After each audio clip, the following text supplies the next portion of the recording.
तो question number 1 सब लोग आई थिंक क्वेश्चन याद होंगे, नहीं याद है तो खोल लो। क्वेश्चन नंबर 1 में डायग्राम है, एक सिंपल सा डायग्राम है। अच्छा, जो मेजर मिस्टेक हुई है जो मैंने नोटिस किया है कि जो चैप्टर का क्रिस्प है वही सब लोग भूल गए। इस चैप्टर में सबसे मेजर कॉन्सेप्ट क्या है, सबसे ज्यादा किस बारे में बात हुई है? जो हमारा कॉन्ग्रुएंसी।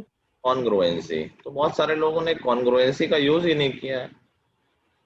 तो अगर क्वेश्चन नहीं आ रहा तो एटलीस्ट सिलेबस पे तो ध्यान दो कि यार हमारे सिलेबस में कॉन्ग्रुएंसी है, तो देख लेते हैं शायद कहीं कॉन्ग्रुएंसी लग रही हो। पहले तुमने दो तीन क्वेश्चन किए हैं, दैट्स गुड। मतलब जो तुमने किया है वो अच्छा किया है, ऑल्दो कम किया है बट स्टिल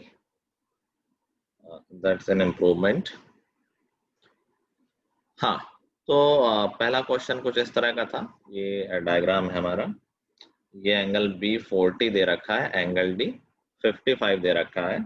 इंफॉर्मेशन दे रखी है कि जो ए डी है और ए ई है ये इक्वल है।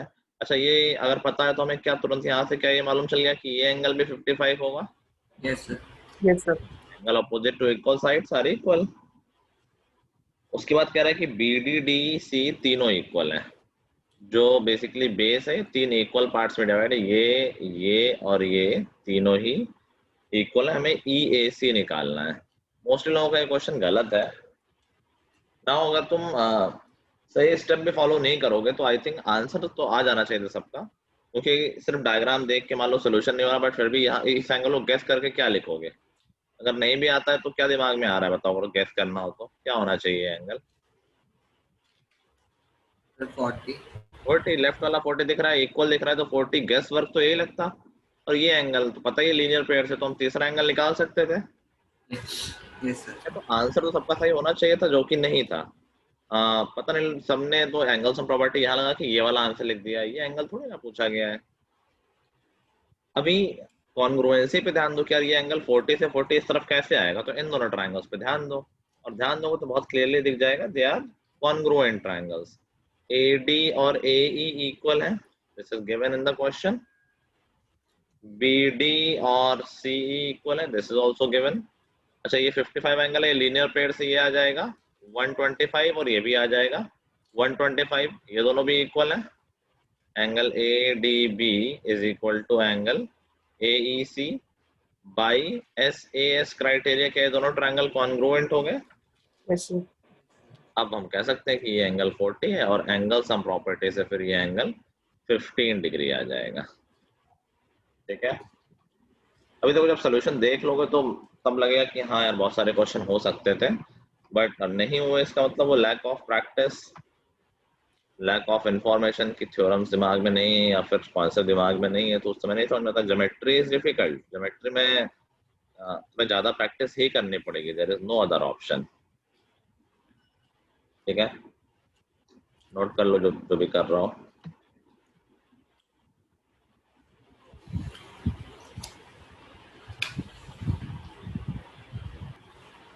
चलो, नेक्स्ट इज क्वेश्चन नंबर 2।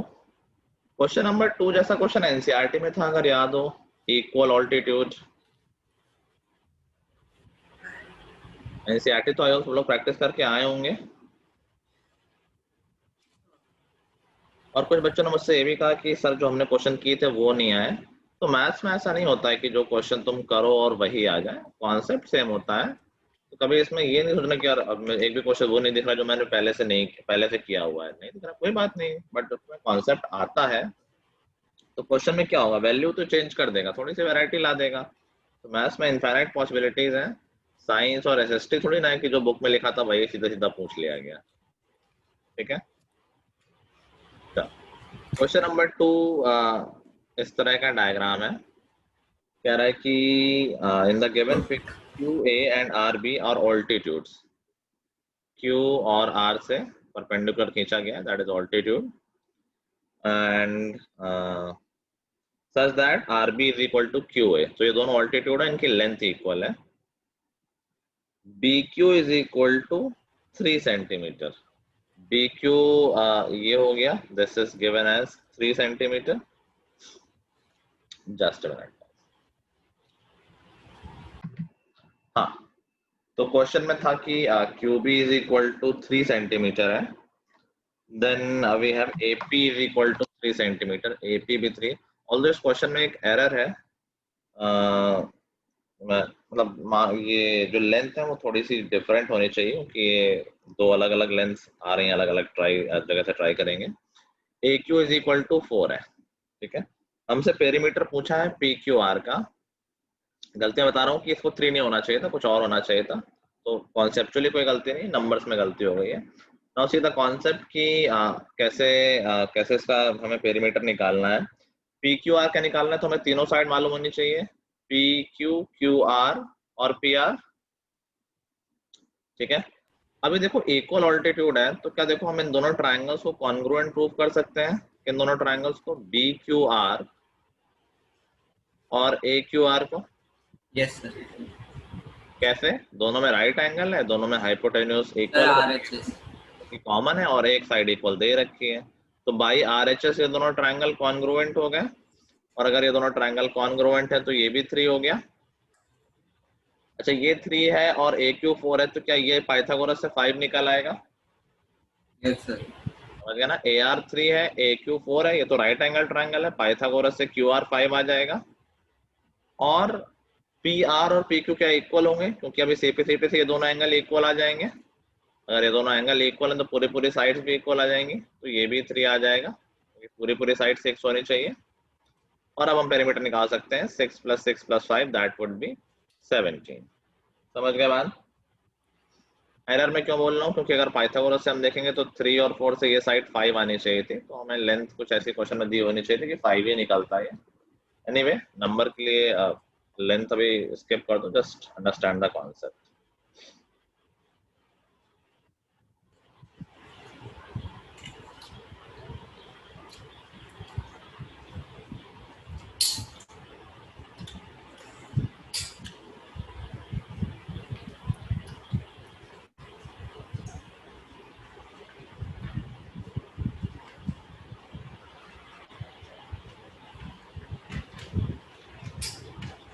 लिख लिया? किसी को डाउट तो नहीं आ रहा कहीं? No sir. No sir.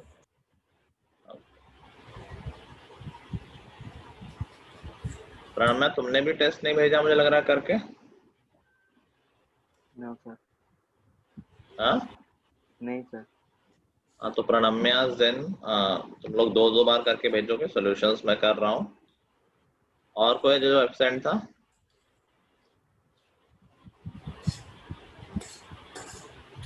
कोई और है जो एब्सेंट था टेस्ट से?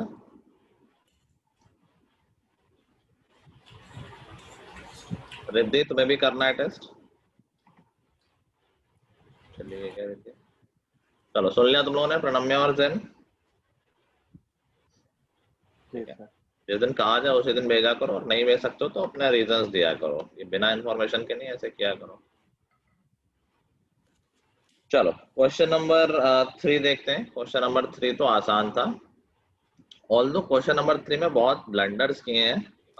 कई बार ऐसा होता है ज्योमेट्री में कि हमें समझ में नहीं आ रही होती है साइड लेंथ, तो हम खुद से ही कुछ चीजें मान लेते हैं. बहुत बार मैंने ऑब्जर्व किया है, और तुम लोग पूछते भी हो. उस समय टेस्ट के टाइम में कोई डाउट भी पूछ रहा था कि क्या ये एंगल बाइसेक्टर है, क्या ये बाइसेक्टर है, क्या ये परपेंडिकुलर है. तो तुम्हारे सोचने और पूछने से नहीं चेंज होगा. अगर वो नहीं गिवन है कि वो परपेंडिकुलर है, तो इसका मतलब हमें नहीं मानना है उसको, सीधी सी बात है. अगर ये नहीं गिवन है कि ये बाइसेक्टर है, तो फिर वो नहीं है बाइसेक्टर. ये नहीं कि कुछ डायग्राम में देख लग रहा है कुछ नहीं समझ में आ रहा तो आधा आधा कर दो. That's very wrong approach. तो इस तरह का डायग्राम था DBC. ये एंगल 32 था और ये एंगल 46 था, और गिवन था कि AB और AC इक्वल है.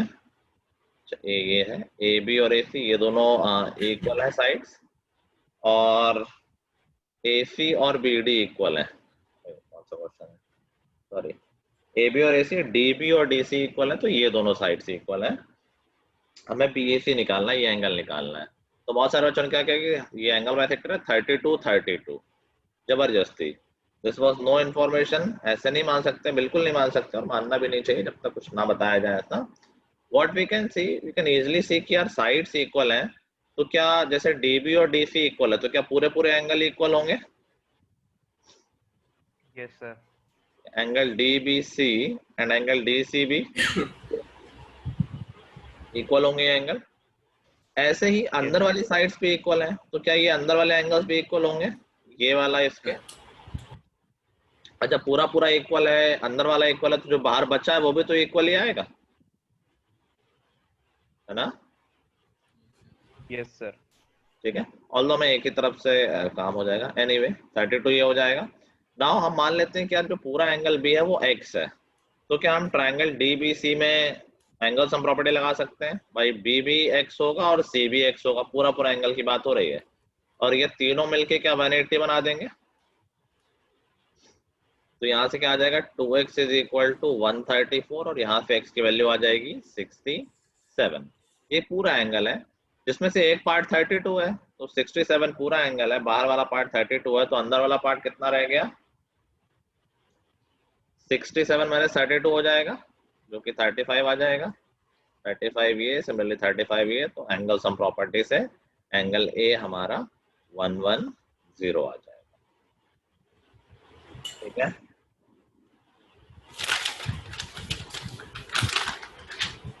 Riddhi yes sir. टेस्ट करके भेजना है 2 बार तुम्हें। तुमने संडे को क्यों नहीं करके भेजा?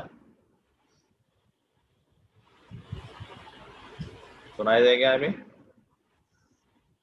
Yes sir. दो सर बार मैं टेस्ट आज कर, भेज दूंगी। 2 बार। Okay sir. हाँ, एक्सक्यूज मी सर। बोलो सोचे। सर ये क्वेश्चन एक बार फिर से आप रिपीट कर दीजिए। अच्छा, एंगल DBC और एंगल DCB इक्वल होंगे क्योंकि साइड से इक्वल है, यस सर। पूरे पूरे एंगल जो मैंने ब्लू से बना रखा है। तो मैंने एंगल सम प्रॉपर्टी लगा दी है यहाँ पर, तो x और 46 मिलके बड़े वाले ट्रायंगल में क्या ये 180 हो जाएगा? x plus yes x, sir. तो उससे x की वैल्यू 67 आ गई, तो हमारा जो पूरा एंगल ये आ रहा है ये 67 हो गया। Yes sir. पूरा एंगल 67 है और एक पार्ट 32 दे रखा है ये वाला, देखो, तो क्या वो बचा हुआ पार्ट 67 माइनस 32 हो जाएगा 35। Yes sir. ऐसे ही अंदर का दूसरा एंगल भी 35 हो जाएगा क्योंकि यहाँ भी दोनों साइड से इक्वल है अंदर वाले ट्रायंगल में।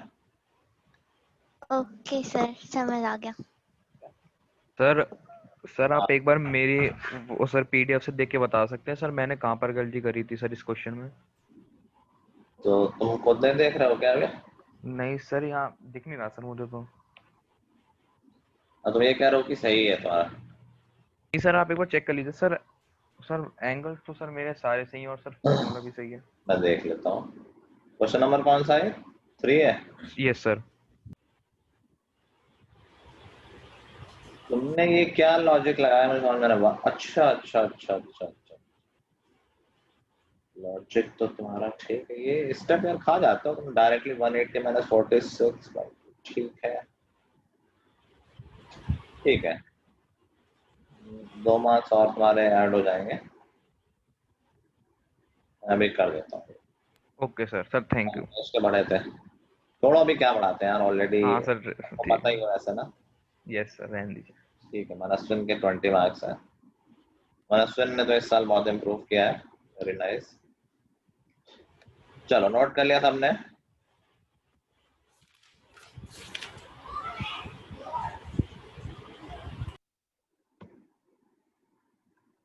नोट कर लिया सबने? नोट कर भी रहे हो कि सब लोग बस कि हाँ ठीक है हो ही गया है, क्या करना है? सर कर लिया। हाँ कर लिया। Next question we have question number 4 on the given figure. पहले हम डायग्राम बना लेते हैं, जिसको देखो जहाँ पे डाउट हो अच्छे से लिख लिया करो, सिर्फ देखने से नहीं आता है, देखने से लगता है कि हाँ आ गया है क्योंकि मैं कर रहा हूँ, तुम चेक कर रहे हो कि हाँ सब सही कर रहे हैं, but that's not your thinking. तो अगर एक बार डाउट हुआ है दोबारा भी डाउट होता है, तो जिन क्वेश्चंस में डाउट रहा करो उनको लिख जरूर लिया करो, दोबारा करोगे तो अच्छे खासे चांस होते हैं कि फिर से भूल जाओगे, क्योंकि पहली बार में नहीं आता जो क्वेश्चन उसमें ट्रबल रहती है, उसको कई बार प्रैक्टिस करनी होती है। इस तरह का डायग्राम है, ए बी सी डी और ओ है बीच में। क्वेश्चन बोल रहा है कि in the given figure BC is equal to, BC ये पूरा जो बड़ी वाली साइड है, this is equal to AD, इस बड़े वाली साइड के। Length of AB, BC and OD are 6, 9, 7। तो AB की लेंथ है 6, BC की लेंथ है 9, पूरा ये 9 का है, और 7 है OD की लेंथ। OD की लेंथ 7 है। ठीक है, पूछा है पेरीमीटर ऑफ AOB। तो बेसिकली हमें AO चाहिए, AOB के लिए तो AO चाहिए और BO चाहिए। AB तो हमारे पास ऑलरेडी है। तो फिर से हमारे बेसिक्स पे आओ एंड थिंक अबाउट कॉन्ग्रुएंसी। क्या ट्रायंगल ACB और ADB कॉन्ग्रुएंट है? Yes. देखो दोनों में एक साइड कॉमन है, दैट इज AB, और BC और AD इक्वल दे ही रखी हैं। AB is equal to AB, that is common. BC is equal to AD, that is given. कुछ और भी होगा I guess. AC is equal to BD.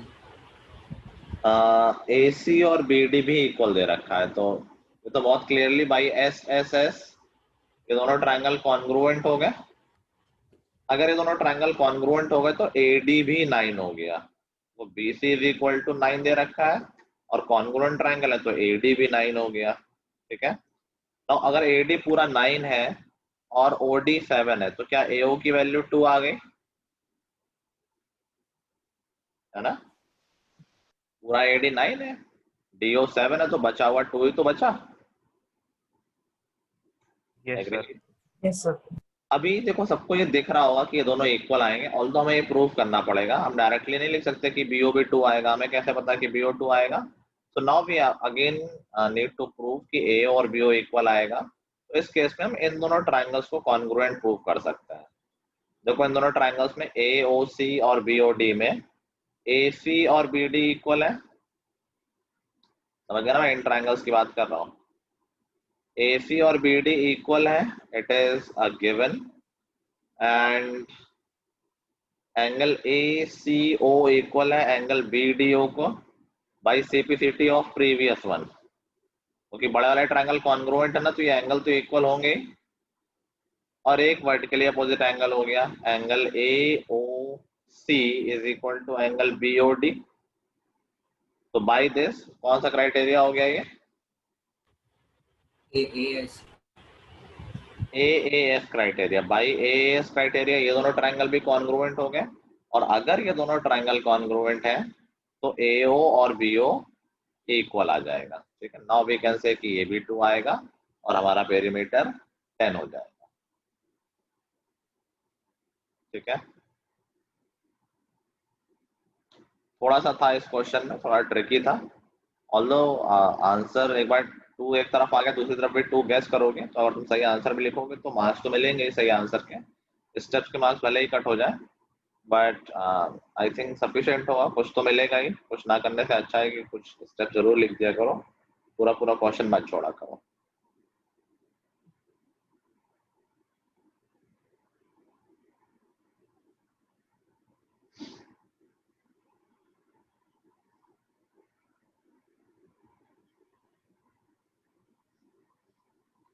Done? No sir.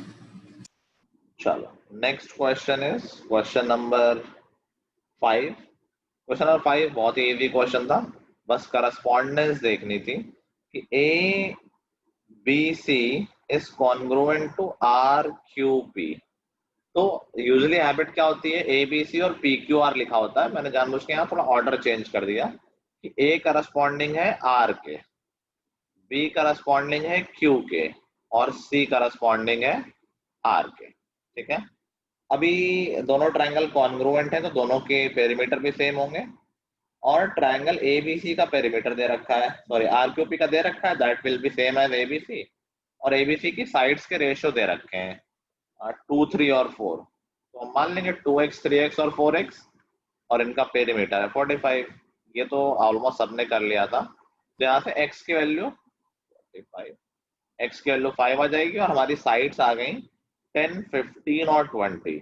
ये भी कर लिया था मोस्ट लोगों ने, लेकिन ऑर्डर में गलती हो सकती है, क्योंकि हमें लगेगा कि यार AB और PQ इक्वल होना चाहिए, जबकि ऐसा ऑर्डर यहाँ पर है नहीं। तो यहाँ बेसिकली जो ए है, जो 2x थी मतलब जो 10 थी, दैट इज बीसी, तो बीसी की लेंथ 10 आई है, और सी ए बी था तो सी ए की लेंथ 15 आई है, और ए बी की लेंथ 20 आई है।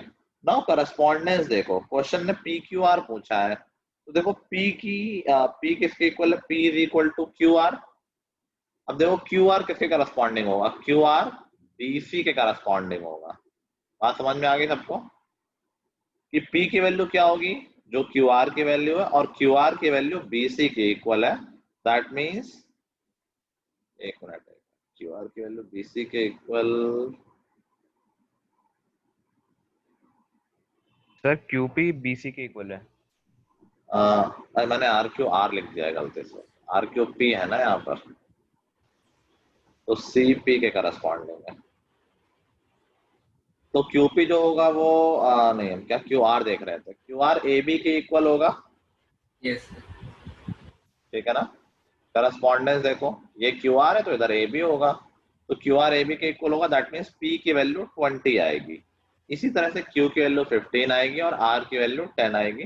तो करस्पॉन्डेंस जब देखोगे तो ABC का रिवर्स ऑर्डर होगा PQR के लिए, ठीक है।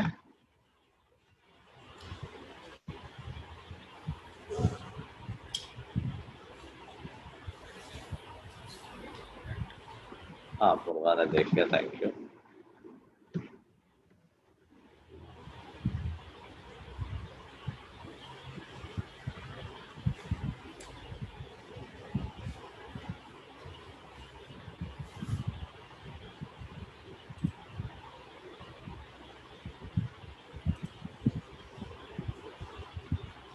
लिख लिया गाइस,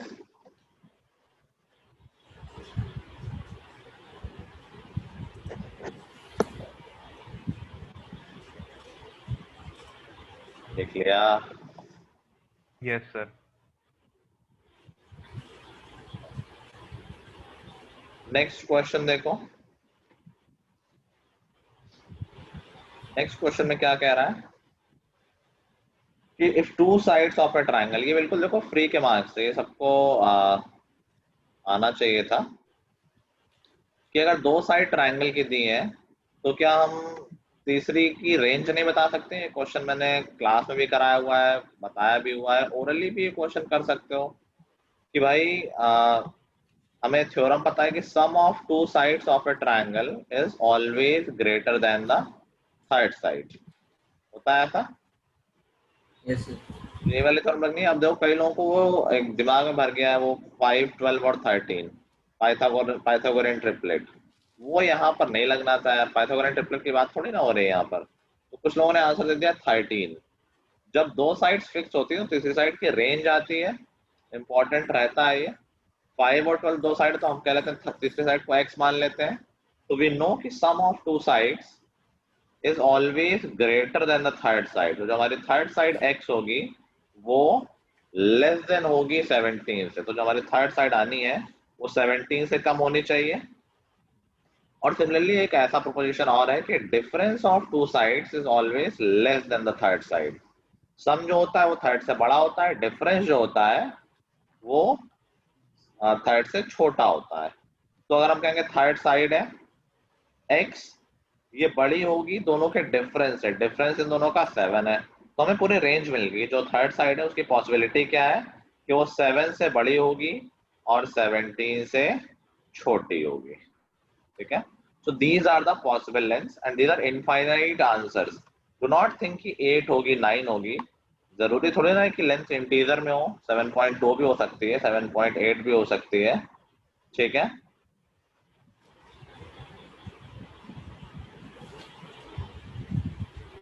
समझे सब लोग। तो ये हमेशा ध्यान रखो कि दो साइड गिवन है, तीसरी उन दोनों के सम और डिफरेंस के बीच में होगा, हमेशा इक्वल नहीं होगा। तो 7 नहीं पॉसिबल है और 17 भी नहीं पॉसिबल है।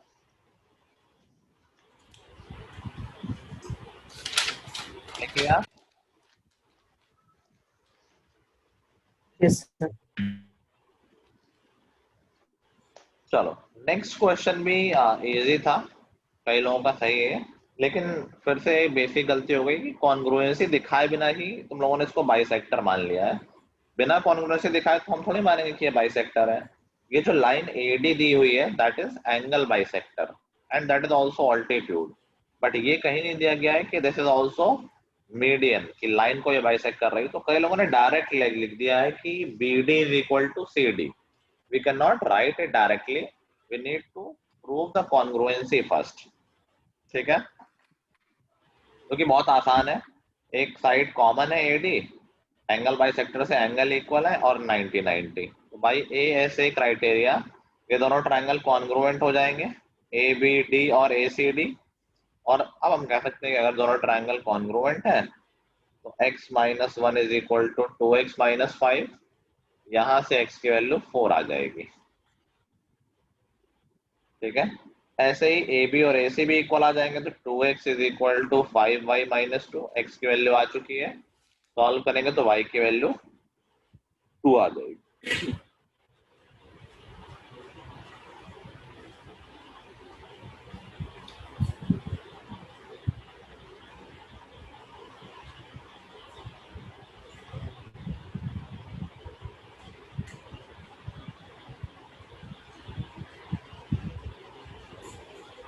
शिखर टेस्ट करके भेजना, आज सॉल्यूशन मैंने अभी पूरे दे दिए हैं ना, तो अभी फिर से कर लेना अच्छे से, सारे क्वेश्चन करके भेजना। और जिनके मार्क्स, एक मिनट बता देता हूँ और कितने लोगों को भेजना है। जो एब्सेंट थे उन्हें तो भेजना ही है, रिद्धि और शिखर अपने आप को एब्सेंट में काउंट करना। बाकी जिन लोगों को फिर से मुझे आज करके भेजना है, एक बार ही करना है इन लोगों को, मुस्कान, अनन्या, श्रेया, अर्पित, चिराग, अपूर्वा, चलो इतने लोगों को फिर से करके भेजना है, ठीक है, अच्छे से करके भेजना, तो ये पनिशमेंट की तरह नहीं, अपना समझ के प्रॉपर। हाँ कल भेज दे, बट कल पूरा नहीं होगा ना अर्पित, कुछ आता था क्या? तो next is question number 8। Question number 8 भी इजी क्वेश्चन है, ठीक है। क्वेश्चन नंबर 8 में कई लोग डायग्राम देख के समझ नहीं पाए कि यहाँ कॉन्ग्रुएंसी की बात है, और हमारे सिलेबस में सिर्फ कॉन्ग्रुएंसी है, तो कॉन्ग्रुएंसी की बात ही ज्यादा होगी, मैक्सिमम टाइम कॉन्ग्रुएंसी पे बेस्ड ही क्वेश्चन होगा। तो कुछ इस तरह का ट्रायंगल है, एक इधर है और यहाँ पर कलर चेंज कर लेता हूँ, दूसरे एंड कुछ ऐसी है, और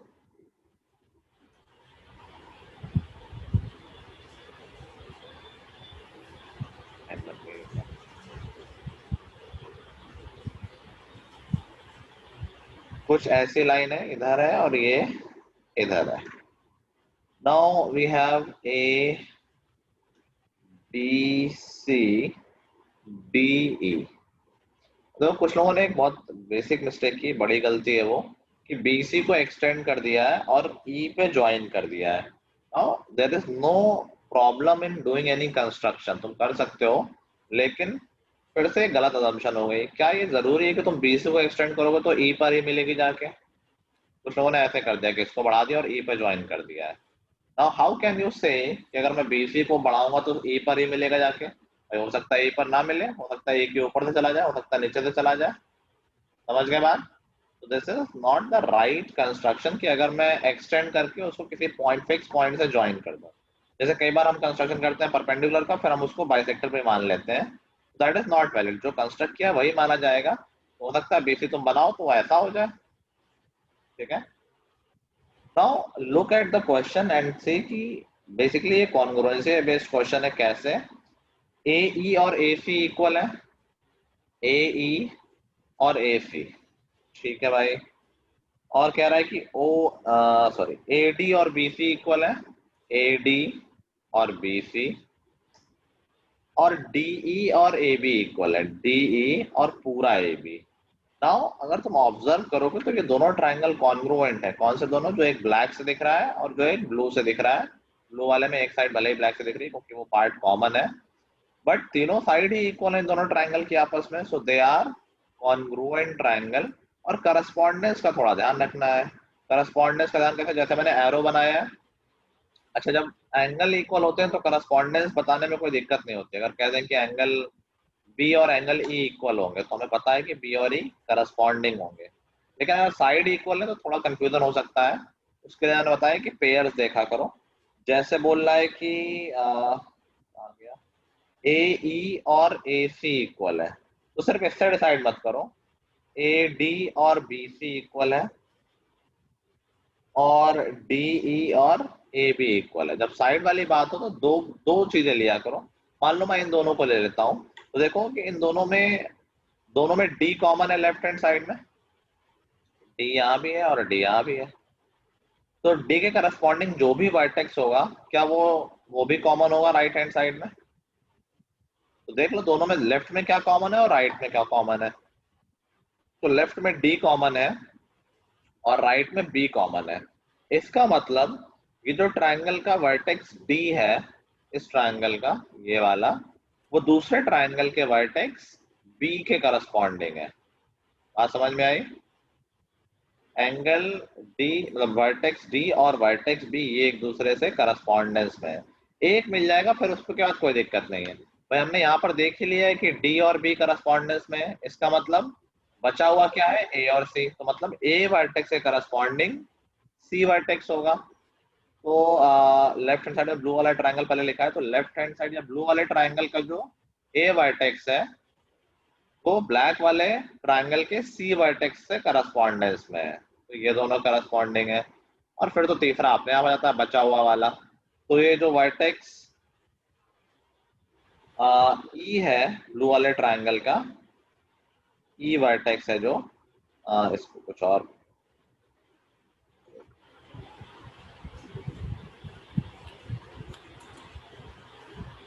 ई वर्टेक्स किसके करस्पॉन्डिंग हो जाएगा? तो क्या बचा है देखो, ब्लैक वाले ट्रायंगल में हमने बी ऑलरेडी कवर कर लिया है, ब्लैक वाले ट्रायंगल में हमने सी ऑलरेडी कवर कर लिया है, ब्लैक वाले ट्रायंगल का ए बच गया। देखो ए कॉमन वर्टेक्स है, दो बार यूज हो रहा है, ब्लू वाले ट्रायंगल में भी और ब्लैक वाले ट्रायंगल में भी।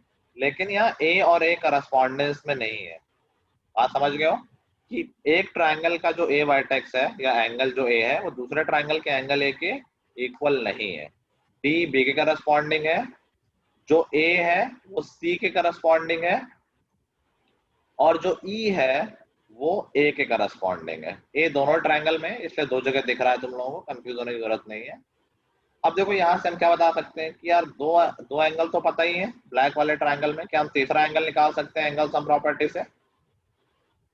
ये एंगल 101 आ गया, ठीक है।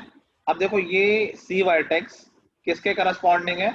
ऑब्जर्व करो कि ए के। तो मतलब अगर ये सी एंगल 101 है तो ये पूरा ए 101 आएगा बाई सीपी सीटी।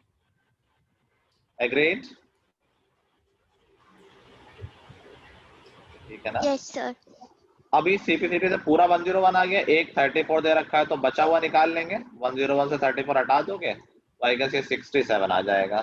And that is asked. Angle CAE पूछा गया था या CAE था, दैट वुड बी 67 डिग्री। ठीक है। So it was all about congruency, लेकिन ज्यादा इंपॉर्टेंट यहाँ था कि करस्पॉन्डेंस पे ध्यान देना।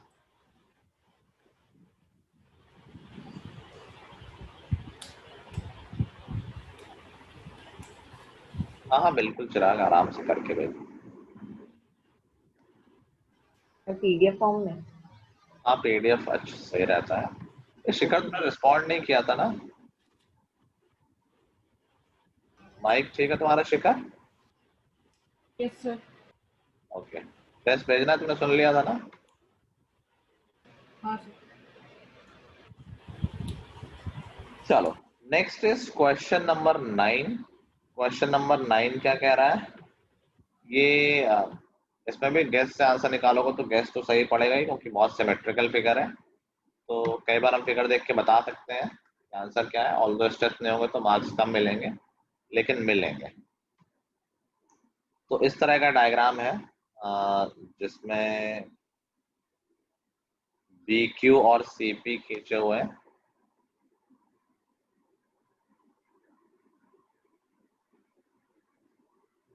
BQ CP।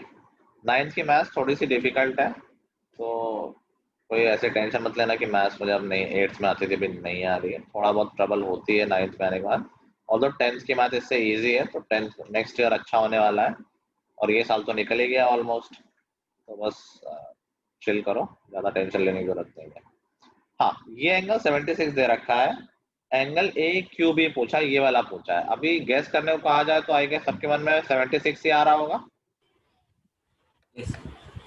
और ये सही भी है of course, but we need to prove it. देखो क्वेश्चन में क्या दे रखा है कि ए बी और ए सी इक्वल है, A B is equal to A C, O B is equal to O C, फिर हमें ए क्यू बी जो यही एंगल निकालना है। अब देखो A B is equal to A C, तो देखो हम किन ट्राइंगल्स पे फोकस कर रहे हैं, हम फोकस कर रहे हैं triangle A B Q and triangle A P C. देखो इन दोनों ट्राइंगल में ए वर्टेक्स कॉमन है, तो बेसिकली एंगल ए कॉमन हो गया दोनों ट्राइंगल में। Yes sir. ठीक है, ए बी और ए सी इक्वल दे ही रखा है, तो एक साइड भी हो गई, angle A is equal to angle A B is equal to A C. Although ये सफिशिएंट नहीं है कॉन्ग्रुएंसी प्रूफ करने के लिए, और भी इंफॉर्मेशन है। क्या इंफॉर्मेशन है कि अगर ए बी और ए सी इक्वल है तो ये पूरा पूरा एंगल इक्वल होगा, यस सर। अगर ओ बी और ओ सी इक्वल है तो ये वाला एंगल इक्वल होगा, अंदर वाला पूरा इक्वल है, अंदर वाला इक्वल है, तो क्या बाहर वाला भी इक्वल आ जाएगा? आ जाएगा। Yes sir. तो ये हमारी तीसरी प्रॉपर्टी हो जाएगी फॉर कॉन्ग्रुएंसी। तो angle A B Q equal है एंगल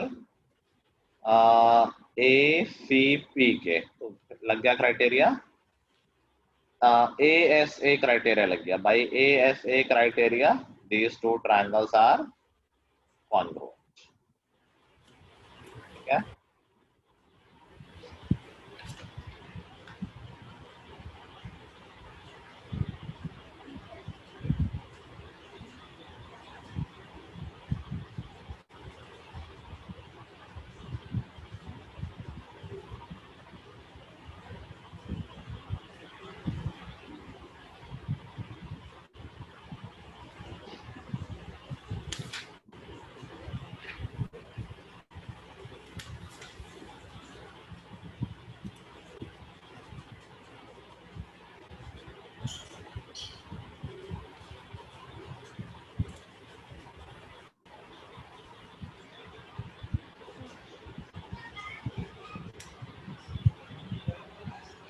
सर डन। डन।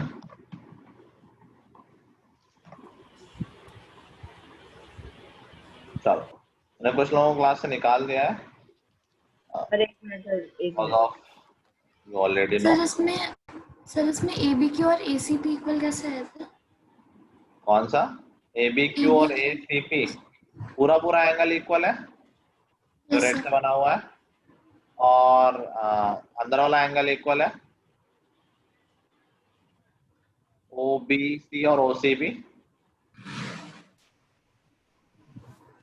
है equal, Yes, sir, yes, sir. ठीक है। तो दोनों का डिफरेंस भी इक्वल होगा।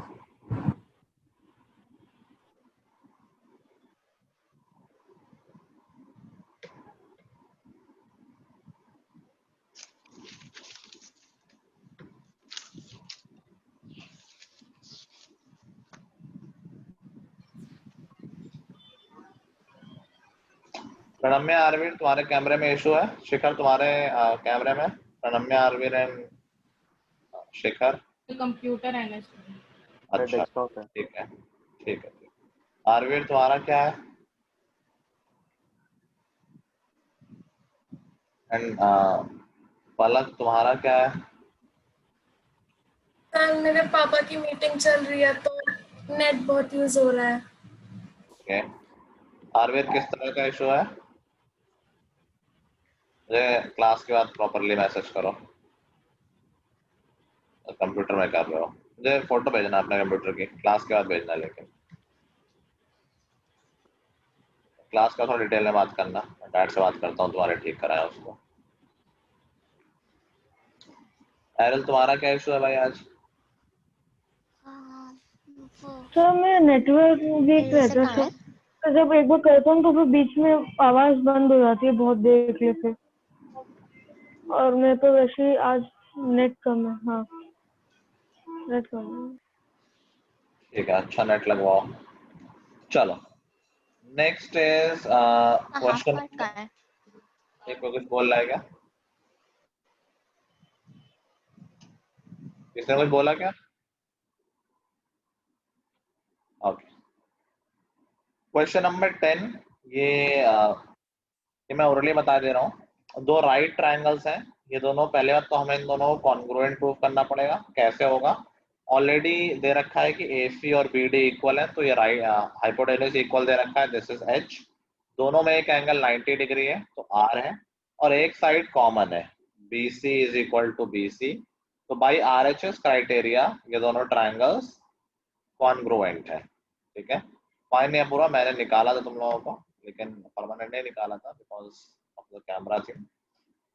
चलो, सो बाई RHS क्राइटेरिया दोनों ट्रायंगल कॉन्ग्रुएंट हो गए, विच टेल्स अस कि अगर एंगल ACB 90 है तो एंगल DBC, सॉरी ACB 60 है तो एंगल DBC भी 60 हो जाएगा बाई CPCT। Yes sir. ठीक है, और फिर एक्सटीरियर एंगल आ जाएगा, या फिर लीनियर पेयर उससे कर दो एंगल सम प्रॉपर्टी से। भाई एक एंगल 60 है, एक एंगल 90 है, तो थर्ड एंगल 30 आ जाएगा हमारा, एंगल BDC आ जाएगा ना 30, और फिर लीनियर पेयर से जो बाहर वाला एंगल है एक्सटीरियर वो 150 आ जाएगा। ठीक है,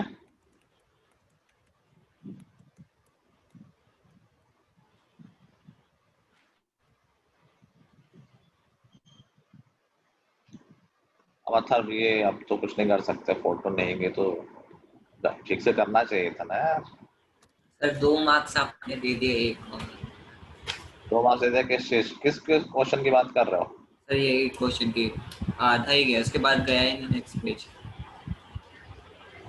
मैं थोड़ा जल्दी करना चाह रहा हूँ, मतलब इसमें मैं क्या कर सकता हूँ अगर नहीं किया तो।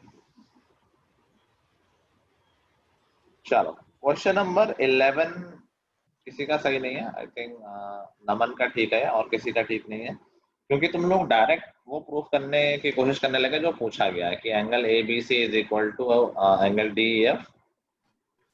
तो सबने क्या किया है, सबने शुरुआत तो सही किया, लेकिन लास्ट स्टेप में ये लिख दिया है कि triangle ABC is congruent to triangle DEF, जबकि शुरुआत किसी और ट्रायंगल से की है, लेकिन सिंस तुम्हें पता था कि ये प्रूफ करना है तो लास्ट में सबने हेंस प्रूफ लिख दिया है। और हेंस प्रूफ लिखने से कभी कभार तुक्के में आंसर मिल सकते हैं, यूजुअली नहीं मिलेंगे अगर टीचर ध्यान से चेक कर रहा है। ठीक है यश, तो सबसे पहले तो हम क्या करेंगे, हम इन ट्रायंगल्स पे ध्यान देंगे, triangle ABF and triangle DEC, ये दोनों ट्रायंगल कॉन्ग्रुएंट है, ये तुम आसानी से प्रूव कर सकते हो। AB इज इक्वल टू, सब लोग क्वेश्चंस लिए हो ना, मैंने बनाया नहीं डायग्राम, क्वेश्चन सबके पास है ना? Yes yes sir. तुम्हारा करेक्ट है शिवांग? ओके, तो शिवांग का भी करेक्ट होगा, वैसे बहुत ही एक आध लोग ही थे। तो AB is equal to DE, it is given in the question. BF is equal to C, it is also given, और 90 डिग्री का angle, angle AFB is equal to angle DCE, और ये क्राइटेरिया लग गया RHS। By RHS criteria, these two triangles are congruent, ये छोटे छोटे triangle जो है वो कॉन्ग्रुएंट है, ट्रायंगल ABF और DEC। नाउ जो ट्रायंगल हमें चाहिए, अगर हमें उसको कॉन्ग्रुएंट प्रूफ करना है तो देखो हमारे पास कुछ तो है पहले से, जैसे AB और D जो एक साइड इक्वल दे रखी है, बड़े ट्रायंगल में ये वैलिड है, तो एक साइड तो हमें मिल रखी है ऑलरेडी। और अभी CPCT से देखो क्या आ गया है, एंगल BAC, मैं पूरे बड़े ट्रायंगल की बात कर रहा हूँ, अब हमारा फोकस है triangle ABC and triangle DEF, बड़े बड़े ट्रायंगल्स पे, परपेंडिकुलर भूल जाओ। तो एंगल BAC इक्वल हो जाएगा एंगल EDA के by CPCT of previous congruency. सबको दिख रहा है भाई, एंगल BAF और EDC इक्वल होंगे प्रीवियस जो छोटे ट्रायंगल कॉन्ग्रुएंट प्रूफ किए हैं उसकी हेल्प से, यस सर। है ना? तो ये दो चीजें मिल गई, तीसरी चीज क्या चाहिए, तीसरी चीज मिलेगी वो भी CPCT की हेल्प से मिलेगी। कैसे? AF और CD इक्वल है, ये भी सी से मिल जाएगा। छोटा ट्रायंगल कॉन्ग्रुएंट है, वहां से आ जाएगा कि AF और CD इक्वल है। Yes sir. और हम दोनों तरफ क्या करेंगे, CF को ऐड कर देंगे। देखो दोनों एक इक्वेशन में बोथ साइड में सेम नंबर ऐड कर सकते हैं। यस दोनों में सर। CF ऐड कर दिया तो देखो AF और CF मिलके AC बन गया, CF और CD और CF मिलके DF बन गया। तो देखो यहाँ पर अब क्राइटेरिया सेटिस्फाइड हो गए बाई SAS क्राइटेरिया। ये दोनों बड़े ट्रायंगल्स कॉन्ग्रुएंट हो गए, और अगर ये ट्रायंगल कॉन्ग्रुएंट है तो angle ABC is equal to angle PEF।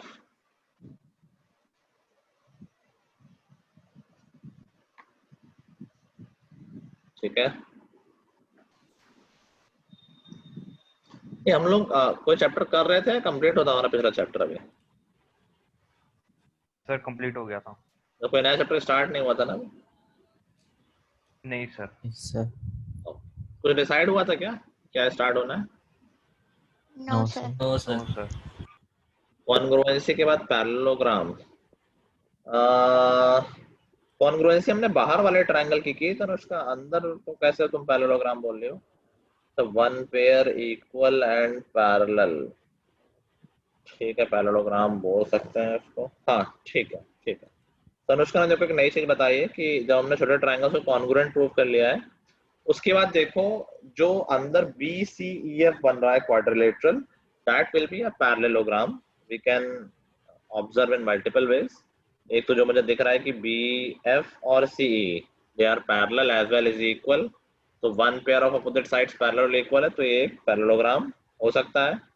अगर पैरेललोग्राम है तो अपोजिट एंगल्स इक्वल होंगे, तो एंगल CBF और एंगल CEF इक्वल हो जाएंगे। और दूसरा पार्ट ऑलरेडी इक्वल है CP/CT से, दोनों एंगल्स को ऐड कर दोगे तो पूरा पूरा एंगल जो हमें चाहिए ABC और DEF वो इक्वल आ जाएगा। ठीक है,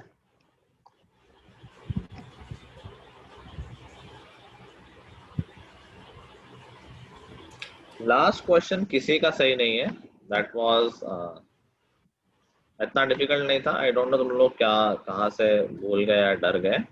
एक तो कई बार हम ये भूल जाते हैं कि हमने जो कॉन्सेप्ट पढ़ा है वो किस फिगर के लिए वैलिड है। हमने जो इनइक्वालिटी पढ़ी है वो ट्रायंगल के लिए वैलिड है या क्वाड्रिलेटरल के लिए? Sir triangle. ट्रायंगल के लिए। तो हमें सिर्फ ट्रायंगल्स में ध्यान देना था और देखना था कुछ कनेक्टिंग लिंक है कि नहीं है। तो यहाँ पर जो AC साइड है वो दोनों ट्रायंगल्स में है, तो वही दोनों ट्रायंगल्स का या सारी साइड्स का कनेक्टिंग लिंक है। कनेक्टिंग लिंक कैसे है देखो, ये ABCD हो गया। अब जो बड़ा एंगल होगा उसके अपोजिट साइड बड़ी होती है, हमें पता ही है। तो ये 84 है, यहाँ 36 है, और ये तीसरा आ जाएगा आई थिंक 60। ऐसे दूसरे ट्रायंगल में 50, 58, और हम तीसरा निकालेंगे तो ये आ जाएगा 72। नाउ सी, इस 36 को इस 58 से कंपेयर मत करना कभी, वो अलग अलग ट्रायंगल में होगा ना। We can do it only in a single triangle. तो अगर मैं ABC ट्रायंगल की बात करूं तो ABC ट्रायंगल में सबसे बड़ी साइड कौन सी हो जाएगी? देखो सबसे बड़ा एंगल कौन सा है? सर 84। AC हो जाएगी। फिर AC से छोटी BC दूसरे तरफ से लिखना शुरू कर रहा हूँ। सबसे छोटी साइड AB हो जाएगी, AB से बड़ी BC और BC से बड़ी AC। ठीक है, सही बोल रहा हूँ मैं? नाउ सेम चीज करके देखो नीचे वाले ट्रायंगल में। तो नीचे वाले ट्रायंगल में देखोगे तो सबसे छोटी साइड है AC, AC से बड़ी CD और CD से बड़ी AD। DC ये दोनों ट्रायंगल का ऑर्डर दिख रहा है। अब देखो यहाँ से कंटिन्यूएशन आ गया। रेड वाले या ऊपर वाले ट्रायंगल में AC पे खत्म हुआ था, और यहाँ ग्रीन में फिर AC से ही शुरू हो गया। तो हम बोल सकते हैं क्या AC से बड़ी CD है? यहाँ ऐसे कंटिन्यूअसली लिख सकते हैं क्योंकि हमें तो पता है AC से बड़ी तो CD है और CD से बड़ी AD है। So this will be our correct order. समझ गए बात? यहाँ ये कनेक्शन इसलिए भी पॉसिबल हो पाया क्योंकि AC एक ट्रायंगल में सबसे छोटी साइड है और दूसरे में सबसे बड़ी साइड है, तो कंपैरिजन हो पाया। अगर AC ऐसा नहीं होता, कहीं बीच में होती, तो हम ये कंपेयर नहीं कर पाते कि कौन किससे कितना बड़ा है। ठीक है, सिंस AC एक ट्रायंगल की सबसे छोटी साइड थी और एक ट्रायंगल की सबसे बड़ी साइड थी, इसलिए वो लाइन से बन गया ऑर्डर। समझ गए बात सब लोग? Yes sir. ठीक है, या चाहो तो नंबर लिख के देख लो। मान लो सबसे बड़ी AD है ना, मान लो ये 10 होती, ये AD के बाद CD, मान लो ये 9 है, ये 8 है, ये 7 है, ये 6 है। ऐसे तो कुछ फंडा है देखो कि ABC वाले ट्रायंगल में AC सबसे बड़ी है, तो देखो सबसे बड़ी साइड 8 ले रखी है, और सिमिलरली दूसरे ट्रायंगल में सबसे छोटी है वो। ठीक है, तो ऑर्डर एक लाइन से बन जाएगा 6 7 8 9 10। हम कंपेयर कर सकते हैं सारी साइड्स, ठीक है ना? है यस सर। Yes sir. बड़ा सीरियस रहा है, आई डोंट नो मेरी वजह से या तुम लोगों की वजह से या टेस्ट की वजह से। ठीक है, किसी को टेंशन लेने की जरूरत नहीं, डिसअपॉइंट होने की जरूरत नहीं है। अगर काम किया है तो आज नहीं तो कल उसका रिजल्ट आ जाएगा। कभी कभी दिन खराब होता है, कभी कभी कम पढ़ के अच्छे नंबर भी आ जाते हैं, तो सब वो बैलेंस होता रहता है लाइफ में। Don't worry about it, just keep on doing your work. ठीक है, चलो, I think that will be all. Next class से हम नया चैप्टर शुरू करते हैं। आई डोंट नो कौन सा, तभी डिसाइड कर लेंगे। ठीक है, तुम्हारा शिवांग कुछ नहीं, तुम पुराना मैसेज किया था। ठीक guys, that's all for today, till the next. Sir ये सही था सर मेरा। क्या? सर ये वाला भी सही था सर। ये तो यार नहीं सही था किसी का। सर देख लो सर, देख रहा हूँ। तो 3 मार्क्स का ही था ना? हाँ,